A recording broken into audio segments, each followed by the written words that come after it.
अनंत अनंत किया उपकार, लोचन अनंत उघाड़िया, अनंत दिखावन हार। सद्गुरु दीन दयाल है, दे मुक्ति का धाम। मनसा वाचा कर्मणा, सुमिरव सद्गुरु नाम। दया करो धर्म को पालो, जग से रहो उदासी। अपना साथ जीव सबको मानो, तभी मिले अविनाशी। कण कण में विराजमान अनंत सत्ता स्वरूप सद्गुरु कबीर साहेब, धनी धर्मदास जी साहेब, आमिर माता साहिबा एवं 4 गुरु वंश 42 साहेब के पावन चरण कमलों में कोटि कोटि बंदगी करते हुए सभा में उपस्थित समस्त साहेब के प्रेमी हंसजनों को भी मेरी साहेब वंदगी। अपार हर्ष एवं प्रसन्नता का विषय है कि आपके ग्राम चिंचोली में संत समागम समारोह का पावन आयोजन किया जा रहा है। इस समारोह के अंतर्गत आज दूसरे दिन आयोजित इस सत्संग सभा में आप सबने मुझे बुलाकर अपने समक्ष कुछ कहने का अवसर दिया, इसके लिए मैं आप सबकी बहुत बहुत आभारी हूँ।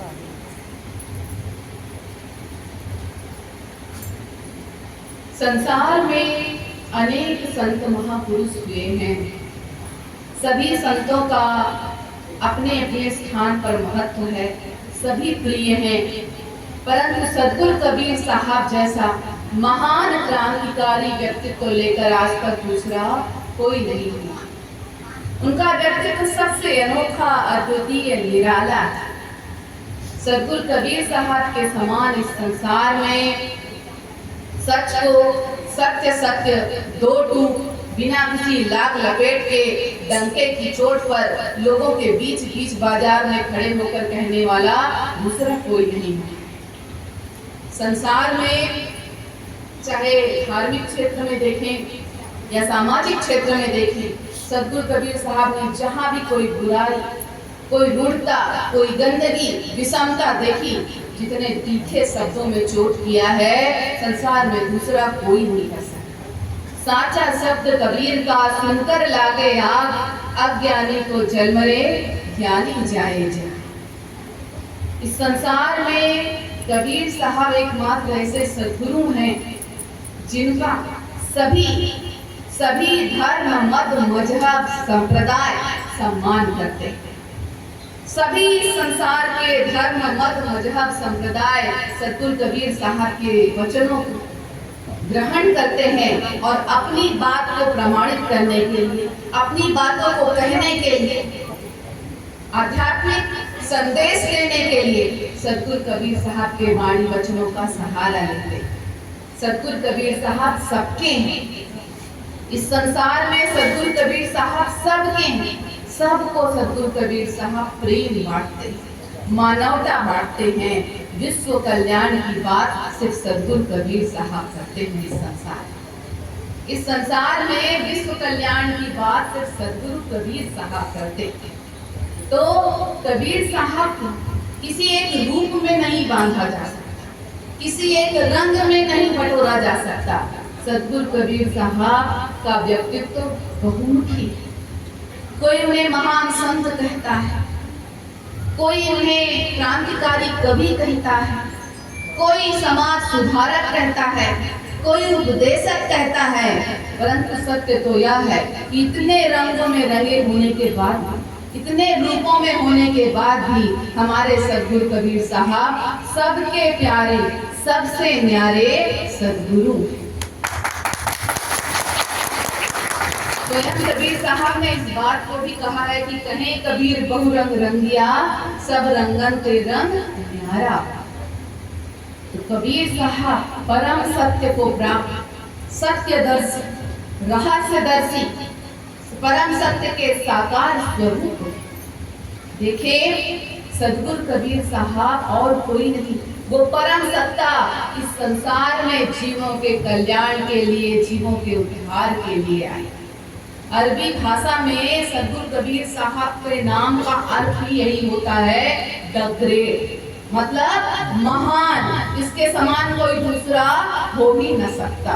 तो कौन हो सकता है? वे परम सत्ता स्वयं सद्गुरु कबीर साहब के रूप में इस संसार में जीवों के कल्याण के लिए, जीवों के दुखों को दूर करने के लिए और उन्हें परम पद प्राप्त कराने के लिए जो आए। जीव मुक्तावन कारणे अविगत धरासन, तो उन अविगत ने, अजर अमर अविनाशी सत्य पुरुष परमात्मा ने सद्गुरु कबीर साहब के रूप में इस धरती पर जीवों के दुखों को दूर करने के लिए आना सिखाया। तो हमारे सच्चे पथ प्रदर्शक हैं सद्गुरु कबीर साहब, मार्गदर्शक हैं सद्गुरु कबीर साहब, क्योंकि वे वो परम सत्ता जिनसे हमें एकाकार होना है, जिनसे हमें एक होना है। तो हमारे सच्चे पथ प्रदर्शक हैं सद्गुरु कबीर साहब, सच्चे मार्गदर्शक हैं सद्गुरु कबीर साहब। यदि अपने जीवन में हमें परमात्मा की प्राप्ति करनी है तो बस कुछ नहीं करना है, सद्गुरु कबीर साहब द्वारा दिखाए गए मार्ग पर, पथ पर, रास्ते पर चल पड़ना है। कबीर पंथ में बस चल पड़ना है। कबीर साहब द्वारा दिखाए गए पंथ, मार्ग, रास्ते में बस विश्वास के साथ चलना है। यह जीवन अवश्य धन्य हो। सद्गुरु कबीर साहब हमारे सच्चे मार्गदर्शक हैं, तो इस संसार में हमारे जीवन धन्य करने के लिए आए। तो सद्गुरु कबीर साहब कहते हैं, आप सभी ने साहब का एक भजन सुना होगा कि मुखड़ा क्या देखे दर्पण में, तेरे दया धर्म नहीं माना। मुखड़ा क्या देखे दर्पण में, तेरे दया धर्म नहीं माना। यहाँ पर सद्गुरु कबीर साहब जीवों को क्या संदेश दे रहे हैं कि किसी भी व्यक्ति की पहचान, किसी भी मनुष्य की पहचान उसके चेहरे से या उसके कपड़े से नहीं होती, उसके भीतर स्थित सद्गुणों से होती है। और सद्गुण की बात जब हम करें तो सत्य, प्रेम, दया, क्षमा, शील, संतोष, ये सब, इन सभी सद्गुणों में साहिब क्या कह रहे हैं? धर्म क्या है? दया। दया धर्म है। आज इस संसार में देखिए धर्म पर बड़ी चर्चा होती है, सभी धर्म को जानना चाहते हैं, धर्म पर बड़ी बड़ी परिभाषाएं बनी है, धर्म पर बड़ी बड़ी सभाएं लगी हैं, धर्म के नाम पर लोग धर्म को जानने का प्रयास करते हैं। इन धार्मिक कार्यक्रमों में जाकर लोग धर्म को जानने समझने का प्रयास करते हैं, परंतु धर्म के वास्तविक स्वरूप से कोसों दूर होते हैं। कितनी भी चर्चा कर लें, बात कर लें, परिभाषाएं दे दें, परंतु धर्म के वास्तविक स्वरूप को समझ नहीं पाते, नहीं समझ पाते। धर्म किसी बाह्याडंबर या वेशभूषा का नाम नहीं है। साहेब ने धर्म की सबसे सटीक, सरल और स्पष्ट परिभाषा दी, जिसे संसार में और कोई नहीं दे सकता। सद्गुरु कबीर साहब कहते हैं, जहाँ दया तहाँ धर्म है, जहाँ लोभ तहाँ पाप, जहाँ क्रोध तहाँ काल है, और जहाँ क्षमा तहाँ। तो किसी बाह्य वेशभूषा, बाह्य आडंबर को धारण कर लेने का नाम धर्म नहीं होता, वरन सद्गुणों को अपने जीवन में धारण करने का नाम धर्म होता है। सद्गुणों को अपने जीवन में धारण करने का नाम धर्म होता। देखिए, उपासना पद्धति के अनुसार इस संसार में अनेक धर्म हैं, हिंदू धर्म, मुस्लिम धर्म, सिख धर्म, ईसाई धर्म, अनेक धर्म हैं, परंतु धर्म तो अनेक नहीं होता, धर्म तो एक ही होता है। तो ये सभी मत हैं, मजहब हैं, संप्रदाय हैं, और इन सभी मत, मजहब, संप्रदायों में जो सबके मूल में जो एक है, जो शाश्वत है, जो सत्य है, वही धर्म है। और इन सभी मत, मजहब, संप्रदायों के मूल में जो नहीं, जो एक नहीं है, जो शाश्वत नहीं है, जो सत्य नहीं है, वो धर्म नहीं हो सकता। अब इस बात को हम समझें। आज इस संसार में 300 से ज्यादा मत, मजहब, संप्रदाय हैं, परंतु फिर भी आज संसार में देखिए तो भय का, आतंक का वातावरण है। जीव इस संसार में हमेशा डरा हुआ है। अब धर्म की स्थापना तो सुख शांति के लिए हुई थी ना, परंतु आज संसार में सुख शांति कहाँ दिखाई पड़ती है? हर तरफ अशांति है, दुख है। कारण क्या है? हम धर्म के वास्तविक स्वरूप को नहीं समझ रहे हैं। हम धर्म के वास्तविक स्वरूप को नहीं समझ रहे हैं। हमसे कोई ना कोई भूल हो रही है, गलती हो रही है, चूक हो रही है। क्या गलती हो रही है? देखिए, धर्म के बाह्य स्वरूप, पूजा पाठ, उपासना पद्धति, कर्म कांड के आधार पर हम धर्म को अनेक मान लेते हैं और नाना प्रकार के मत मजहब संप्रदायों में बंट जाते हैं और फिर अपने संप्रदाय को दूसरे के संप्रदाय से ऊंचा बताते हैं, बड़ा बताते हैं और आपस में लड़ाई झगड़ा शुरू हो जाता है। लड़ाई झगड़ा शुरू हो जाता है। आज यही तो इस संसार में हो रहा है। धर्म के नाम पर लोग मरने मारने के लिए तैयार हैं, पर धर्म के नाम पर जीना कोई नहीं सीखता। क्यों? क्योंकि गलती कर रहे हैं, भूल कर रहे हैं। क्या गलती? जब हम सभी धर्म के, सभी मत मजहब संप्रदायों के मूल में जो स्थित, जो ये सद्गुण है, ये मानवीय सद्गुण, सत्य, प्रेम, दया, क्षमा, शील, संतोष, करुणा, जो सभी धर्म मत मजहब संप्रदाय हमें सिखाते हैं। सारे मत मजहब संप्रदायों में, सभी धर्मों में ये एक बात मूल में है ना, ये एक ही बात सभी संप्रदाय सिखाते हैं ना, ये सारी बात एक ही, सारे धर्म ये एक ही बात तो सिखाते हैं ना कि सद्गुणों को अपने जीवन में धारण करो, दुर्गुणों से दूर रहो। सभी यही तो सिखाते हैं ना। कहीं किसी धर्म मत मजहब संप्रदाय में और कुछ तो नहीं सिखाया जाता। तो पूजा पाठ का ढंग सभी में अलग हो सकता है, कर्म कांड सभी में अलग अलग हो सकता है, उपासना के ढंग सब में अलग अलग हो सकते हैं, पर सभी मत मजहब संप्रदाय एक ही बात सिखाते हैं कि सद्गुणों को अपने जीवन में धारण करो। तो जो सभी में एक है, मूल है, शाश्वत है, सत्य है, इन सद्गुणों को अपने जीवन में धारण करना, वही सच्चा धर्म है। और जिस दिन हम इस धर्म को अपना लेंगे, इस संसार में लड़ाई झगड़े की तो कोई गुंजाइश ही नहीं रह जाएगी। इस संसार में मार काट, हिंसा, लड़ाई झगड़ा कहीं नहीं दिखाई दे। तो धर्म को समझना है, समझना है। देखिए, हम इस बात को याद रखें कि यदि किसी भी मंदिर में, मस्जिद में, गुरु स्थान पर, धर्म स्थल पर कितनी भी सीढ़ियां चढ़ जाए, कितने भी फूल चढ़ा लो, कितनी भी अगरबत्तियां जला लो, जो मन में आए वो भेंट कर दो, पर अगर झूठ बोलते हो, अगर चोरी करते हो, अगर छल कपट करते हो, अगर किसी जीव का दिल दुखाते हो, अगर जीव हत्या करते हो, तो धार्मिक नहीं हो। कहीं भी चले जाओ, पर यदि जीवन में इस प्रकार से दुर्गुणों को धारण कर रखा है, दुर्व्यवहार कर रहे हैं, तो धार्मिक नहीं। धर्म के वास्तविक स्वरूप को समझना है। धर्म बाह्य आचरण नहीं, आत्मा का जागरण। और आत्मा जागेगी कब? जब अपने मूल स्वभाव को पहचाने। अपने स्वभाव को पहचानने के लिए क्या है आत्मा का स्वभाव? यही मानवीय सद्गुण, सत्य बोलना, प्रेम से व्यवहार करना, दया का भाव रखना, शील संतोष का भाव रखना, जीवों के प्रति करुणा का भाव रखना, यही सभी मत मजहब संप्रदाय हमें सिखाते हैं। इस संसार के सारे धर्म हमको यही सिखाते हैं, क्योंकि यही हमारा वास्तविक धर्म है। मानवीय सद्गुणों को धारण करना ही हमारा सच्चा धर्म होता है, सच्चा धर्म होता है। देखिए, समझे हम इस बात को कि संसार में कौवा भी होता है और कोयल भी होती है। कौवा भी काला होता है, कोयल भी काली होती है, पर कौवे का स्वभाव क्या होता है? कांव कांव कर्कश आवाज में बोलना। और कोयल का स्वभाव क्या होता है? कुहू कुहू की मधुर आवाज करती है। और देखिए, संसार में, इस संसार में हंस भी होता है और बगुला भी होता है। बगुला क्या करता है? मछली खाता है, पर हंस जो होता है वो नीर क्षीर का विवेक करता है, दूध पीता है, दूध से पानी को हटा देता है और दूध का चयन करता है। ये हंस का स्वभाव होता है। हंस का स्वभाव होता है नीर क्षीर का विवेक करना। और बगुले का स्वभाव क्या होता है? मांस मछली खाना। वैसे ही मनुष्य भी संसार में सारे मनुष्य एक जैसे ही हैं पर अपने स्वभाव को नहीं पहचानते।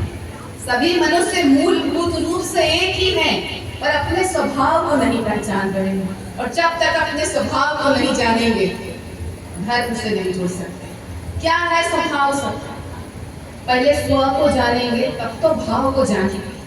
स्व अर्थात हम और भाव मतलब हमारा भाव। स्वभाव का अर्थ क्या होता है? हमारा भाव। तो हम स्वयं को ही नहीं जानते तो हमारा भाव क्या होना चाहिए ये कैसे जाने? हम कौन हैं? उस परमात्मा के अंश हैं। जिस दिन यह बात हम जान जाएंगे कि हम परमात्मा के अंश हैं, उस दिन हम अपने भाव को भी ग्रहण कर लेंगे। क्या जिस दिन हम ये जान जाएंगे कि हम उस परमात्मा के अंश हैं, हम इस प्रकार के दुर्गुणों को अपने जीवन में धारण करेंगे? नहीं करेंगे। सद्गुणों को अपने जीवन में धारण करेंगे और अपनी शक्ति को पहचानेंगे। और जिस दिन हम स्वयं को पहचान गए, सद्गुणों को अपने जीवन में धारण कर लिया, बस वही दिन है। उससे बड़ा धार्मिक जीव इस संसार में कोई नहीं होगा और परमात्मा को धार्मिक जीव को ही बोलते हैं। तो धार्मिकता का अर्थ हमें समझना है। धार्मिकता का अर्थ हम समझें, सद्गुणों से युक्त होना ही सच्चा धर्म है। इस शरीर का धर्म हमारा धर्म नहीं है, इस मन का धर्म हमारा धर्म नहीं है। जो आत्मा का धर्म है वो हमारा धर्म। क्या होता है शरीर का धर्म? भूख प्यास लगना, गर्मी सर्दी लगना इस शरीर का धर्म है। मन का धर्म क्या है? सुख दुख, राग द्वेष, ईर्ष्या प्रेम, इस मन का धर्म है।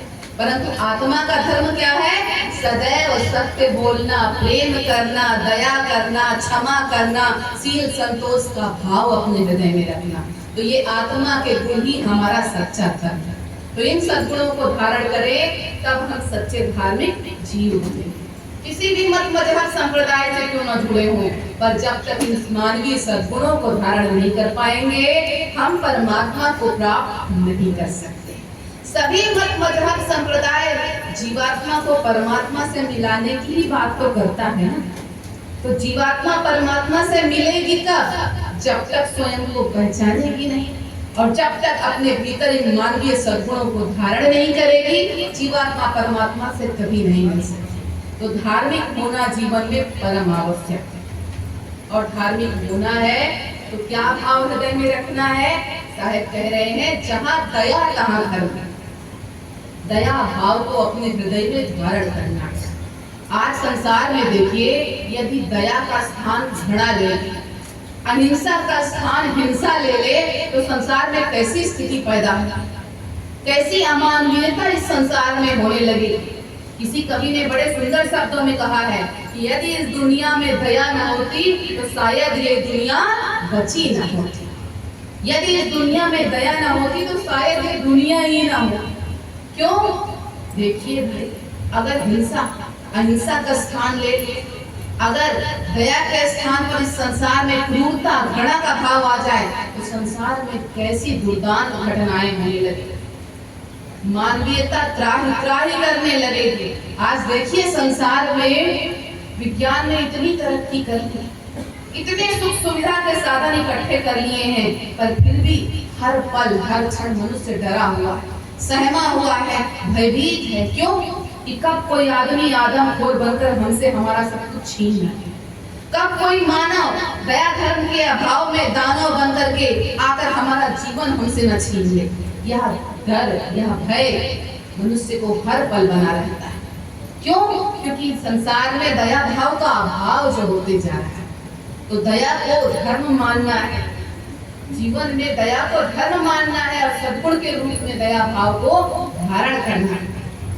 इस विषय पर आपको एक बड़ी सुंदर सी कहानी सुनाऊं। एक बार एक वृद्धा था, एक वृद्धा स्त्री अपने घर का रास्ता भूल गई, भूखी प्यासी भटक रही थी, लोगों से मदद मांगी, सहायता मांगी, पर किसी ने उसकी मदद सहायता नहीं की, किसी ने उसे भोजन नहीं दिया, पानी नहीं दी, उसकी सहायता नहीं की। भूख प्यास से आकुल व्याकुल वह महिला एक पेड़ के नीचे बैठकर वह वृद्धा रोने लगी। उसको रोते हुए देख करके वृद्धा का रोना देख करके एक संत जी वहां से जा रहे हैं, उसके पास खड़े हुए संत जी उस वृद्धा के पास और बोले आप क्यों रो रही हैं? वृद्धा ने अपनी सारी आप बीती कह सुनाई कि मैं घर का रास्ता भटक गई हूँ, भोजन नहीं किया है, पानी नहीं पिया है, बहुत भूख लग रही है, प्यास लग रही है, पर किसी ने मेरी मदद नहीं की। संत जी ने कहा आपने मनुष्य से मांगा होता तो जरूर मिलता। मनुष्य को अपनी भूख का, अपनी प्यास का अंदाजा है, एहसास है। आप किसी मानव से मांगती तो आपको जरूर मिलता भोजन पानी। आपने जरूर किसी मनुष्य से नहीं मांगा। अब वह वृद्धा पहले ही भूखी प्यासी थी, संत जी की बात उसे समझ ना आई, बड़ा गुस्सा आया, क्या बात कर रहे हैं संत जी। तो क्रोध में बोली अंधी थोड़ी ना हूँ, अंधी थोड़ी ना हूँ जो जानवरों से मांगूंगी, इंसानों से ही मांगा था, पर किसी ने नहीं दिया मुझे भोजन पानी, किसी ने मेरी मदद नहीं। संत जी ने कहा नहीं नहीं माते, आपकी आंख खराब हो गई है, आपकी आंख खराब हो गई है, इसलिए आप इंसान देख नहीं पा रही हैं। आपने इंसान से नहीं मांगा होगा। एक काम करिए, ये लीजिए चश्मा अपनी आंख पे लगाइए और इस चश्मे को लगाने के बाद आपको जो इंसान दिखे आप उससे भोजन मांगना, आपको जरूर मिलेगा। संत जी के कहने पर वृद्धा स्त्री ने वह चश्मा संत जी से लिया और अपनी आंखों पर लगा लिया। और जैसे ही आंख पर लगाया वो डर के मारे कांपने लगी, डर के कारण कांपने लगी। क्या देखती है, सामने कोई इंसान तो दिख ही नहीं, बीच सड़क पर खड़ी है और सड़क पर खड़े होकर देखती है तो चारों तरफ क्या, सारे जंगली जानवर खड़े, कहीं भालू, कहीं जंगली हाथी, कहीं लोमड़ी, कहीं सियार, कहीं सांप, कहीं बिच्छू, हर तरफ से जंगली जानवर ही जानवर दिखाई दे रहे थे। डर के मारे वह वृद्धा वहां से भागने लगी। भागते भागते उसे दूर एक बाजार में एक व्यक्ति बैठा दिखाई दिया, जो उसे मनुष्य दिख रहा था, व्यक्ति दिखाई दे रहा था। चुपचाप जाकर के उस मनुष्य के पास जाकर खड़ी थी वह वृद्धा स्त्री।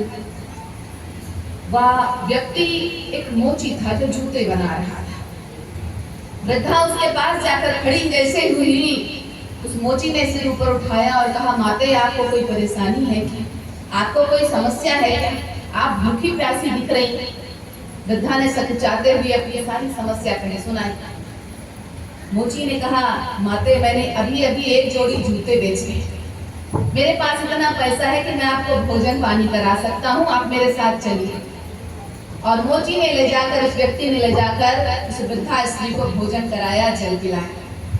फिर बोला कि आपको अपने घर भी जाना होगा माता, आपको अपने घर भी जाना होगा, जिसके लिए आपको थोड़े धन की आवश्यकता होगी, थोड़े पैसे की आवश्यकता होगी। मैंने एक जोड़ी जूते और तैयार किए हैं, मैं इसे अभी बाजार में बेच कर आता हूँ, फिर इतने पैसे हो जाएंगे कि आप अपने घर जा सकें। अब वृद्धा स्त्री उस मोची के साथ बाजार चली। क्यों? क्योंकि कोई मनुष्य दिखाई ही नहीं दे रहा था उन्हें। कहाँ किसके साथ जाए, किधर खड़ी हो, कब कौन आक्रमण न कर दे, हमला न कर दे। तो उस मोची के साथ वृद्धा स्त्री साथ चली। बाजार में पहुंची, मोची जूते, नए जोड़े जूते रख करके बेचने लगा। कुछ ही देर में राज्य का मंत्री आया और मंत्री आकर के जो एक जोड़ी जूते को पसंद करता है और कहता है मोची से तुम मेरे साथ राजमहल चलो, वहां तुम्हें इस एक जोड़ी जूते का मूल्य चुका दिया जाए। यह कहकर मंत्री उस मोची को अपने साथ लेकर राजमहल चला गया कि राजकोष से धन दिलवा दूं एक जोड़ी जूते का। अब जब राजमहल पहुंचा मोची तो वृद्धा स्त्री भी साथ था।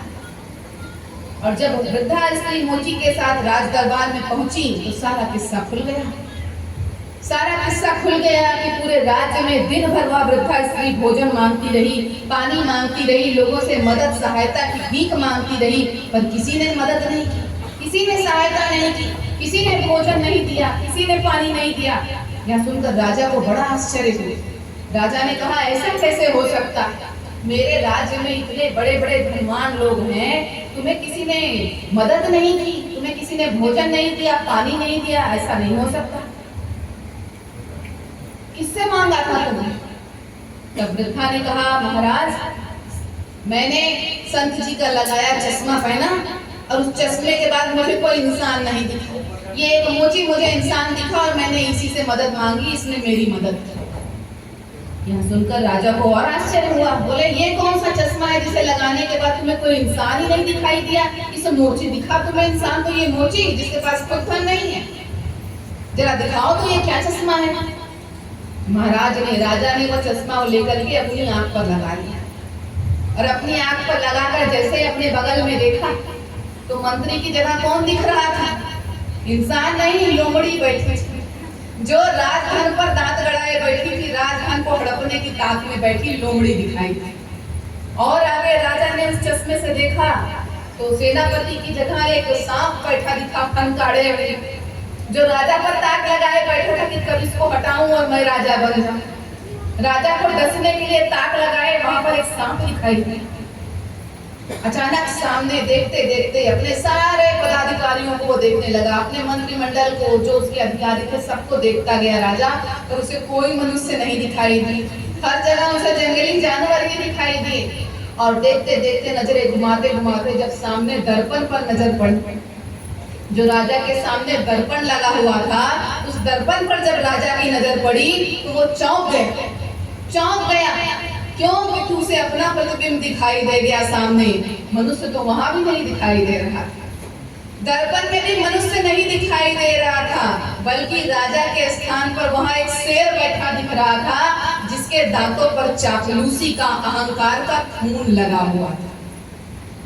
तो संसार की स्थिति यही है, यही संसार की स्थिति है। बस चश्मा लगा के देखो, ज्ञान का चश्मा लगाकर देखो, सद्गुरु रूपी संत जी के ज्ञान का चश्मा लगाकर आंखों पर देखो। आज सद्गुरु के अभाव में, दया धर्म के अभाव में हर मानव दानव जंगली जानवर बना घूम रहा है, और इंसान समाज को बनाने के लिए मानव की जरूरत पड़ती है। जंगली जानवर से तो जंगल ही बनेगा, समाज नहीं बनेगा। आदर्श समाज की स्थापना करनी है तो मनुष्य की आवश्यकता है, और मनुष्य की आवश्यकता है तो मनुष्य बनना भी पड़ेगा। जंगली जानवर दानव बनकर घूमेंगे तो काम नहीं बनेगा। तो मानवीय सद्गुणों को धारण करना है। समाज की किसी भी व्यवस्था को सुचारू रूप से चलाने के लिए, सही ढंग से चलाने के लिए मनुष्य बनने की आवश्यकता है, मानवीय सद्गुणों को धारण करने की आवश्यकता है। पहले मानव बनो, पहले मानवीय सद्गुणों को धारण करो, फिर संसार में जितने भी दायित्व हैं, जितने भी पद हैं, सबका निर्वहन सही ढंग से कर पाए। डॉक्टर बने, इंजीनियर बने, अध्यापक बने, नेता बने, सिपाही बने, जो बनना है बने, पर सबसे पहले मानव बने, ये जरूरी है। और मानव कब बनेंगे? जब मानवीय सद्गुणों को धारण करेंगे। तो दया धर्म को जब तक जीव धारण नहीं करेगा, मानव नहीं बन सकता, और जब तक मानव नहीं बन सकता, धार्मिकता का तो प्रश्न दूर दूर तक कहीं नहीं होता। तो मानव धर्म ही सच्चा धर्म है, और मानव धर्म यदि पालन करना है तो दया धर्म को हृदय में धारण करना पड़ेगा। तभी तुलसीदास जी भी कहते हैं कि दया धर्म का मूल है, पाप मूल अभिमान, तुलसी दया न छाड़िए, जब लग घट में प्यार। दया को धर्म का मूल बताया है। धर्म का मूल देखिए, किसी घर का मूल क्या होता है? बुनियाद क्या होती है? नींव। किसी पेड़ की बुनियाद क्या होती है? मूल क्या होता है? जड़। आत्मा की बुनियाद, नींव क्या है? मूल क्या है? परमात्मा। वैसे ही धर्म का मूल, धर्म की नींव दया भाव है, क्योंकि जब तक दया नहीं होगी ये संसार में नहीं हो सकता। तो दया धर्म का मूल है। प्रत्येक जीव को इस दया धर्म को अपने जीवन में धारण करना है। जब तक दया धर्म को अपने जीवन में धारण नहीं करेंगे, हम सच्चे धार्मिक व्यक्ति नहीं बन सकते। दया समझे हम क्या होता है, दया धर्म क्या होता है, क्या है दया? किसी की किसी भी प्रकार से मदद करना दया है। सभी जीवों से प्रेम का, समता का व्यवहार करना दया है। सच्चे अर्थों में अहिंसा का पालन करना दया होती है। मन वचन कर्म से किसी को भी दुख न पहुंचाना दया होती है। सोचे हम कि अगर किसी भी व्यक्ति को कोई भी बहुत प्रिय है तो क्या हुआ उसे तकलीफ देने के बारे में सोचेगा? कभी नहीं सोचेगा, कभी नहीं सोचेगा। तो सभी जीव को अपना मानना और सबके साथ प्रेम का व्यवहार करना ही दया होता है। तभी साहेब ने कहा कि दया करो, धर्म को पालो, जग से रहो उदासी, अपना सा जीव सबको मानो, तब ही मिले अविनाशी। संसार के सभी जीवों को अपना मानो, सबके सुख में सुख, दुख में दुख का अनुभव करो, तब यह सच्चा दया भाव होता है, तब यह सच्चा धर्म होता है। और इसी धर्म के द्वारा मानव परमात्मा को प्राप्त कर सकता है, जीव ब्रह्म का दर्शन कर सकता है। जीव को ब्रह्म का दर्शन तभी होगा जब जीव प्रत्येक जीव के भीतर परमात्मा का दीदार करेगा और परमात्मा से, सभी जीवों से प्यार करेगा। यह बात समझना है। देखिए, एक बार एक राजा था, वो अपने राजमहल जा रहा। रास्ते में उसने देखा कि एक कुत्ता कीचड़ में फंस गया है। जितना कीचड़ से निकलने का प्रयास कर रहा है वह कुत्ता, उतना ही कीचड़ में धंसता चला जा रहा है, फंसता चला जा रहा है।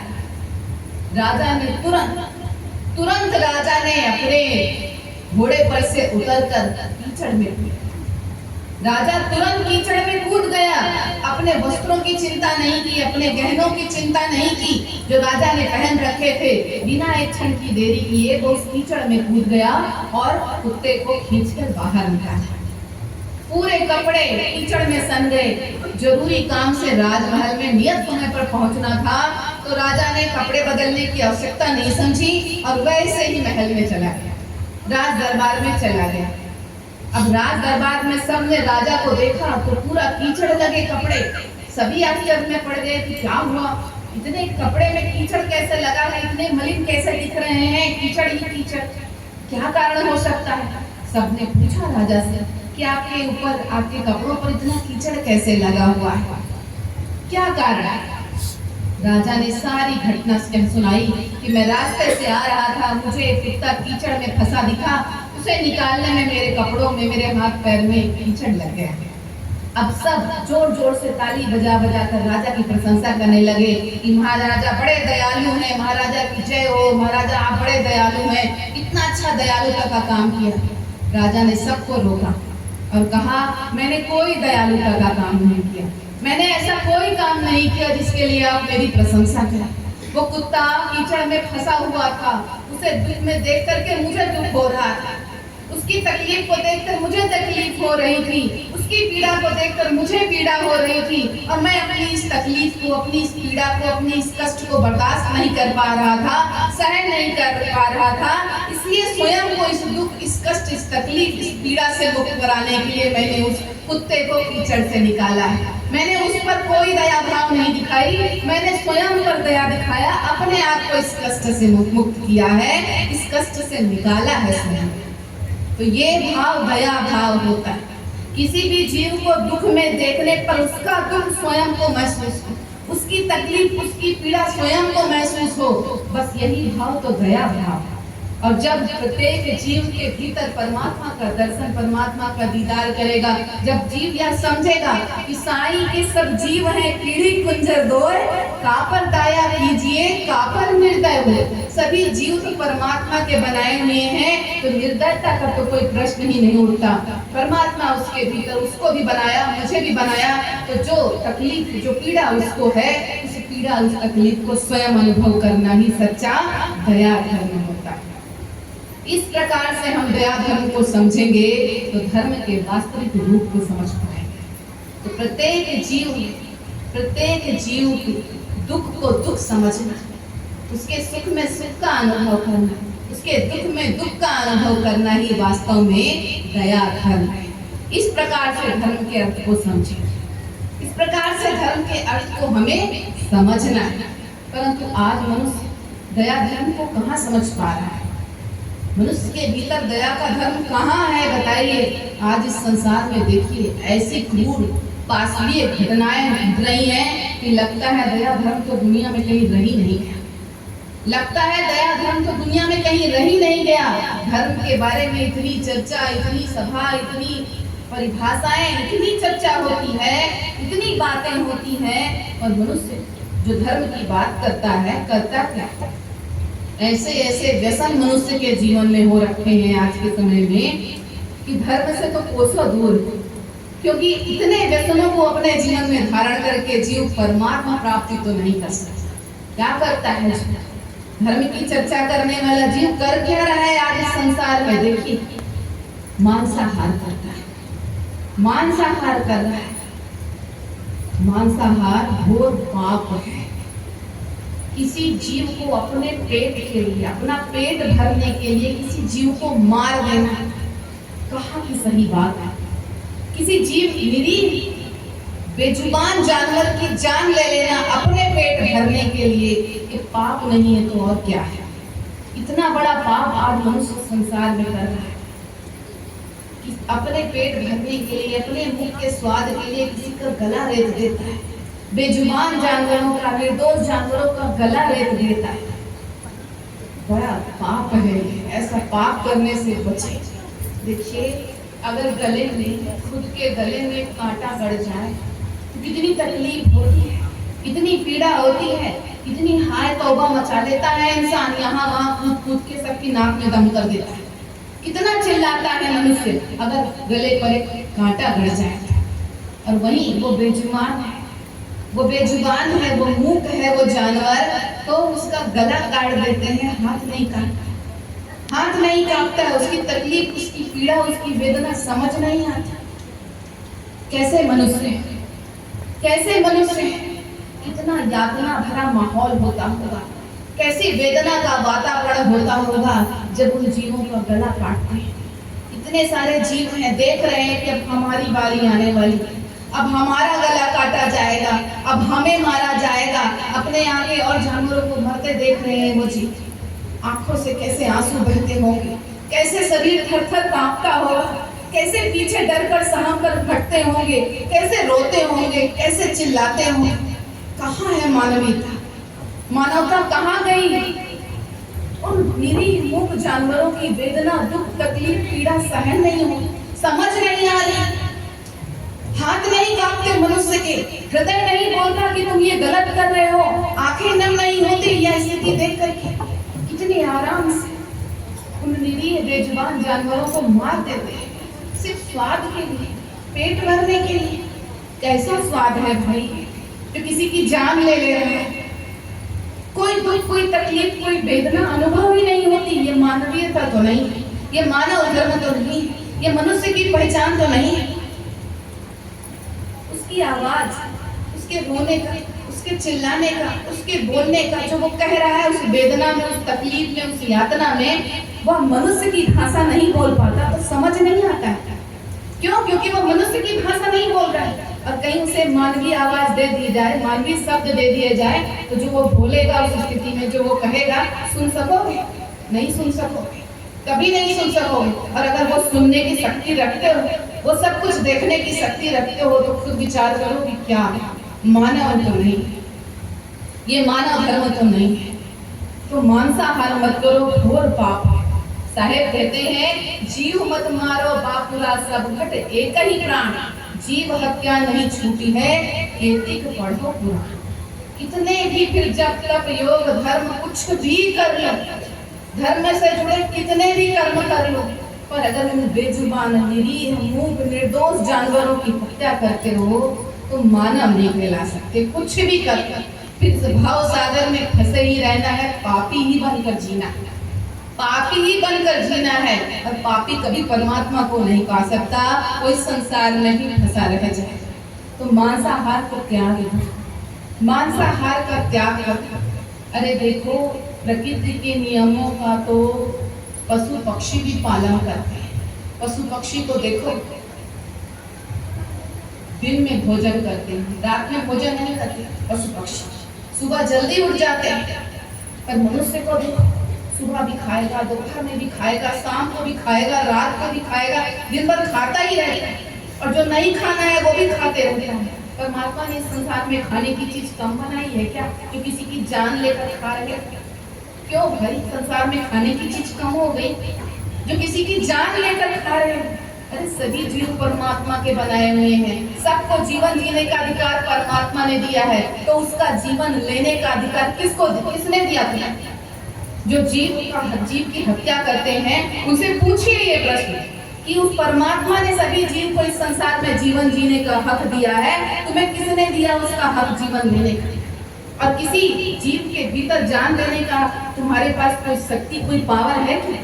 है? अगर किसी को जीवन दे नहीं सकते हो तो उसका जीवन लेने का अधिकार तुम्हें किसने दिया है? किसी ने नहीं दिया।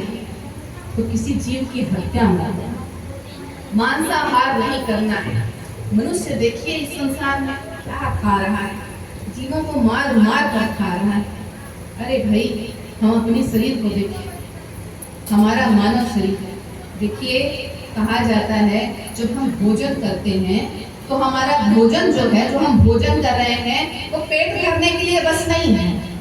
जो भोजन हम करते हैं उसका उद्देश्य सिर्फ इस पेट को भरना नहीं है जो हम खा रहे हैं, वो हमारे तन के साथ हमारे मन, हमारे जीवन को भी प्रभावित करता है। कहते हैं ना, जैसा खाएं अन्न वैसा होए मन, और जैसा पिए पानी वैसी होए वन। तो जैसा हम खाएंगे वैसा ही तो हमारा मन होगा। तो भाई आज पूरे संसार में माना है कि संसार में भारत देश में जो भोजन किया जाता है ना, भारत देश का सबसे मूल खाना क्या है? सबसे बेसिक फूड क्या है? दाल भात, यही तो है ना, दाल चावल। आज पूरा संसार इस बात को मानता है कि भारत में जो ये बेसिक फूड है, ये खाना दाल चावल, अगर इसे ही बस मनुष्य खाए तो उसके भीतर किसी भी प्रकार की कुपोषण नहीं होगा, किसी भी प्रकार की कमजोरी नहीं आएगी। मानव का शरीर शाकाहारी भोजन करने के लिए, तो अन्न हम जब शाकाहारी भोजन करेंगे तो हमारा मन भी वैसा होगा, शाकाहारी होगा, सद्गुणों से जुड़ेगा। पर यदि हम मांसाहार करते हैं मनुष्य का, यदि मनुष्य होकर जीव मांसाहार कर रहा है तो फिर वो जंगली जानवर ही बन जाएगा, दानव ही बन जाएगा, दुर्गुणों से ही जुड़ेगा। तो शाकाहार करना है, शाकाहार करें, सद्गुणों से जुड़े। मांसाहार मनुष्य के जीवन के लिए सही नहीं। हम शारीरिक दृष्टिकोण से भी देखें, मनुष्य का जो शरीर है वो शाकाहारी भोजन करने के लिए बना हुआ है। अब जंगली जानवरों को देखिए, उनकी आंखें रात में चमकती हैं, मनुष्य की आंख रात में चमकती है क्या? नहीं चमकती नहीं। जंगली जानवरों को देखिए, वो जीभ निकाल कर चाट चाट कर खाते हैं, चाट चाट कर पानी पीते हैं। मनुष्य चाट कर पानी पीता है क्या? जीभ निकाल कर नहीं पीता है ना। और जंगली जानवरों को देखिए, उनके आगे के दांत देखिए, आगे के दांत बड़े बड़े नुकीले होते हैं। मनुष्य के दांत आगे ऐसे बड़े बड़े बाहर निकले नुकीले होते हैं? नहीं होते हैं ना। तो जब परमात्मा ने मनुष्य की संरचना मांसाहार के लिए नहीं बनाई है तो क्यों खाते हैं? क्यों मांसाहार करना है? मांसाहार जब जीव करता है ना, भोजन करता है मांसाहारी, तो उस जो जीव के दूसरे जानवरों के मांस को, बोटी को नोच नोच के खा रहा है ना, उसमें इतना प्रोटीन होता है कि उस प्रोटीन को पचाने, उस भोजन को पचाने की ताकत मनुष्य के शरीर में नहीं होती। उस भोजन को, इतने हाई प्रोटीन को पचाने के लिए मनुष्य के शरीर में एसिड की मात्रा बनने लगती है, क्योंकि एसिड से ही भोजन पचता है पेट के। तो इतनी ज्यादा मात्रा में हमारे शरीर में एसिड बनने लगता है। अब ऐसा तो नहीं है कि वो एसिड जितना ज्यादा बना बस वो उस मांसाहार को पचा कर रफू चक्कर हो गया, कहीं गायब हो गया। एसिड तो शरीर में ही रहेगा ना। और जब इतना एसिड शरीर में रहेगा तो मनुष्य न जाने कितनी बीमारी, हृदय की बीमारी हो जाएगी, किडनी की बीमारी हो जाएगी, लीवर की बीमारी हो जाएगी, ब्लड प्रेशर हो जाएगा, कोलेस्ट्रॉल बढ़ जाएगा, इतनी बीमारियों का घर बन जाता है। क्योंकि मनुष्य के शरीर की संरचना इस मांसाहार के लिए बनी ही नहीं। तो जो बना है, जो परमात्मा ने बनाया है, वो खाओ ना, वो खाओ। ये अनमोल मानव जीवन मांसाहार करने के लिए नहीं मिला है। जो खाने के लिए मनुष्य के बना है वो खाओ, और जो करने के लिए मिला है वो करो। खाओ शाकाहार और करो परमात्मा का सुमिरन, परमात्मा का सुमिरन भजन करो, इसीलिए जीवन मिला। तो आहार सात्विक भोजन का ग्रहण करें, सात्विक भोजन करें और परमात्मा के नाम का भजन सुमिरन करें, जिसलिए मानव जीवन मिला है। इसे मांसाहार में लगा रहे, मांस मछली खाने में लगा रहे। और देखिए, एक व्यसन हुआ तो एक व्यसन से दूसरा व्यसन जुड़ने में देर नहीं लगती। जैसे कुएं में गिर जाओ तो कितना गहरे चले जाओगे फिर कुछ कह नहीं सकते हो, फिर वो गिरते ही जाता है, गिरते ही जाता है, गिरते ही जाता है। तो वैसे ही एक व्यसन से दूसरा व्यसन जुड़ने में देर नहीं लगती। अब मांस खा रहे हैं तो बड़े जब एक व्यसन से जुड़े तो दूसरे से भी बहुत जल्दी जुड़ जाएंगे। मांस खा रहे हैं तो शराब पी, कुछ दिन शराब पीने लगेंगे, चलो इसमें क्या बुरा, ये भी कर लेते हैं, है ना। मांस खाने लगे फिर शराब पीने, अब शराब पी लिए तो बीड़ी सिगरेट गुटखा कहाँ गया, चलो वो भी खा लो। और फिर एक एक सीढ़ी दर सीढ़ी विनाश के गड्ढे में गिरते रहे, इस भव सागर में भवकूप में फंसते रहे। कहते हैं कि शराब सिगरेट अफीम और बीड़ी ये सब है विनाश की सीढ़ी। तो विनाश की सीढ़ी है, चढ़ते रहो और इस संसार में फंसे रहो। शराब देखिए, मनुष्य संसार में शराब पीता है, साहब क्या कहते हैं, मांस मछलियां खाते हैं सुरापान से है, ते नर नरके जाएंगे कुल परिवार संग। जो शराब पीते हैं, मांस मछली खाते हैं, मांसाहार करते हैं, शराब पीते हैं, वो अपने कुल परिवार के समेत भवसागर में फंसे रह जाएंगे। कैसे कैसे देखिए भाई, शराब का अर्थ देखिए क्या होता है। शराब शब्द 3 वर्णों से मिलकर बना है, स, रा और व।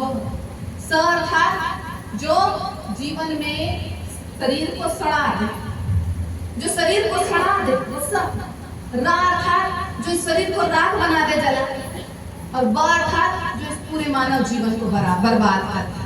तो जो सिर्फ विध्वंसकारी है, ऐसे चीज का, ऐसे पदार्थ का सेवन करेंगे तो जीवन सड़ेगा नहीं, बर्बाद नहीं होगा, राख नहीं होगा, और क्या है, और क्या होगा। अवगुण कहूं शराब, देखिए साहेब कह रहे हैं कि अवगुण कहूं शराब का,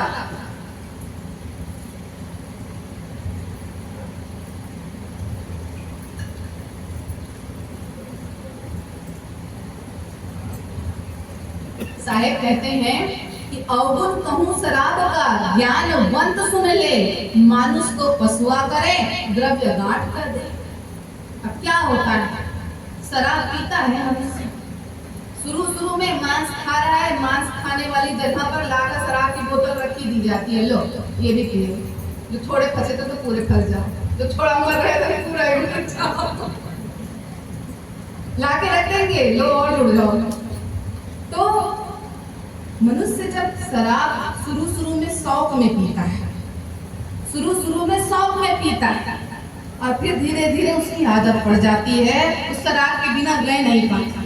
तो कहेंगे तो यही कि शुरू में मनुष्य शराब को पीता है, पर धीरे धीरे शराब मनुष्य को पीने लगती, मनुष्य के जीवन को पीने लगती।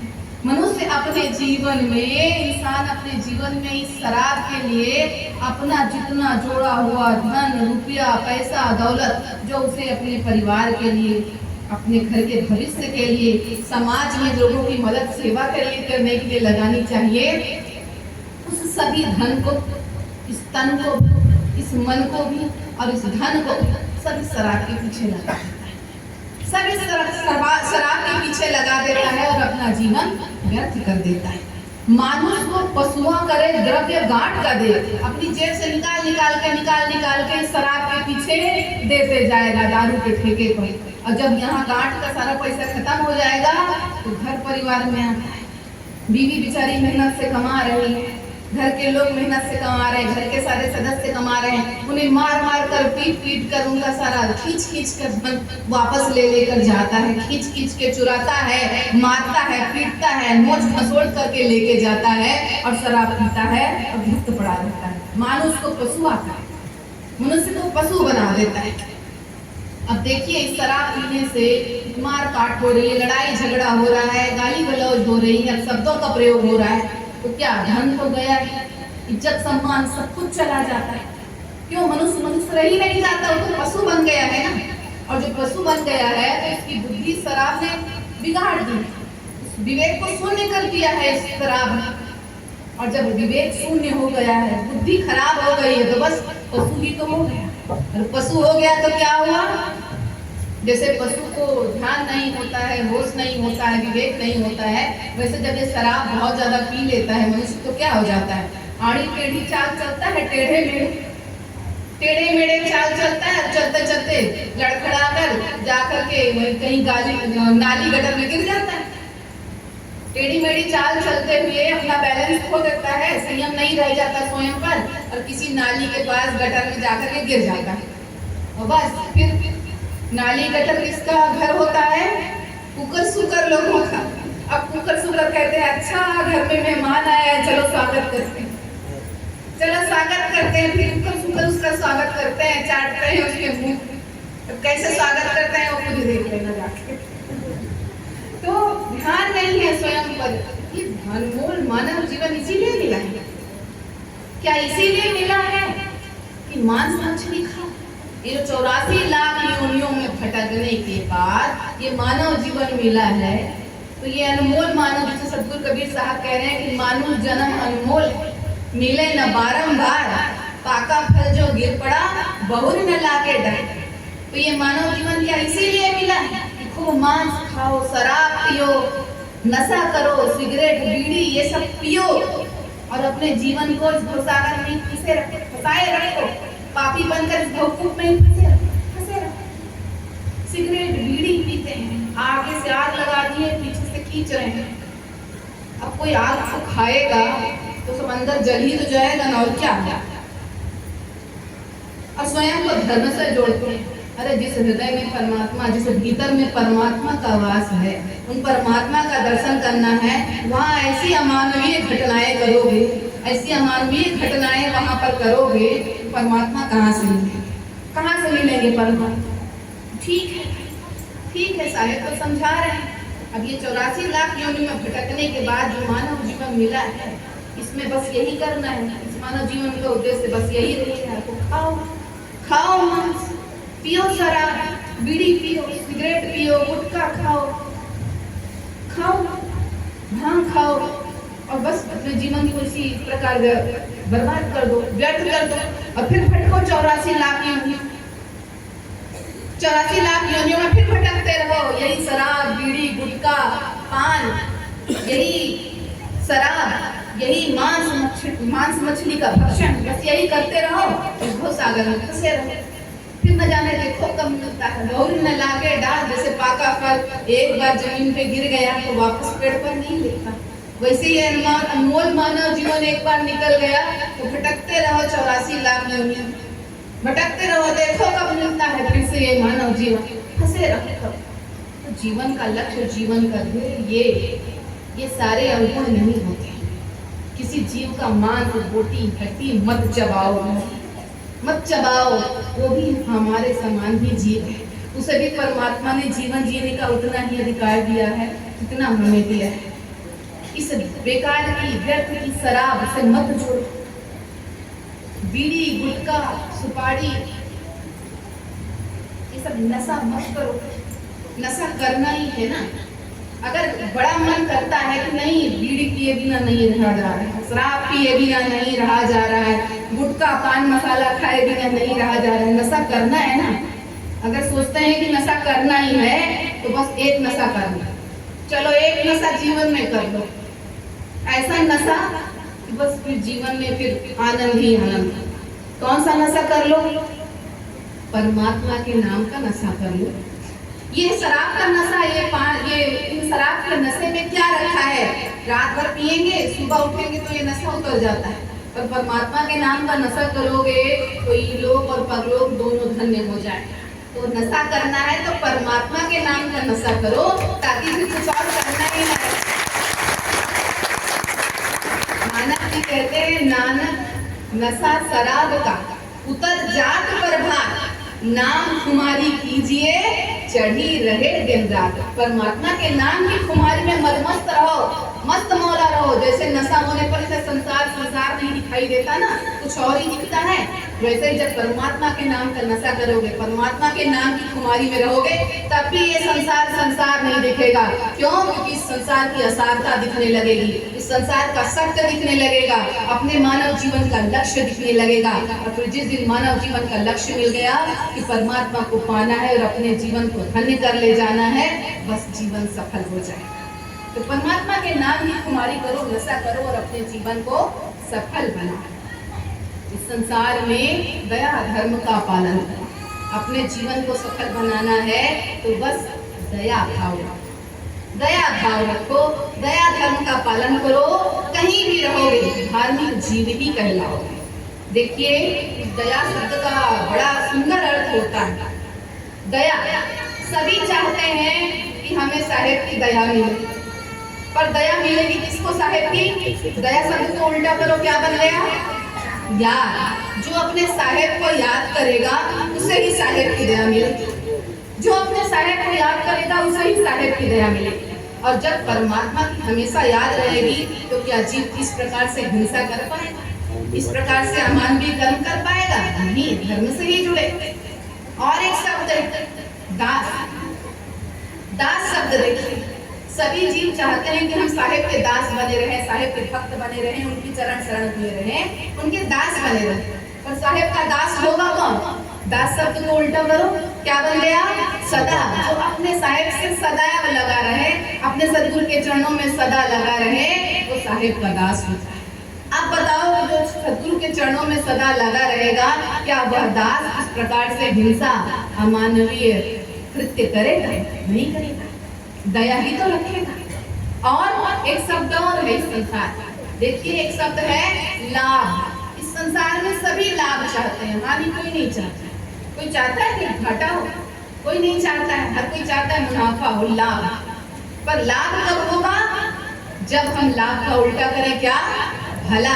जब हम सबके साथ भला करेंगे तब हमारे जीवन में सबसे बड़ा लाभ परमात्मा की प्राप्ति हो जाएगी। तो दया धर्म को यही सिखाता है, मानव धर्म को यही सिखाता है कि सबका भला, सबके भीतर परमात्मा का दीदार करो, सबसे प्यार, सर्वत्र परमात्मा का दीदार करते हुए अपने जीवन को सफल सार्थक साकार करो। बस यही दया धर्म हमें सिखाता है। साहेब इस बात को कहते हैं, जीव दया और आत्म पूजा, इससे बड़ा धर्म नहीं पूजा। तो बस यही धर्म का पालन कर लें कि प्रत्येक जीव के भीतर उस परमात्मा का दीदार करें, स्वयं भी अपने भीतर परमात्मा को देखें, प्रत्येक जीव के भीतर परमात्मा का दीदार करें, सबसे प्यार करें, दया का भाव रखें और अपने जीवन को सफल सार्थक साकार करें। बस यही कहकर मैं आप सबसे आज्ञा चाहूंगी। साहेब बंदगी।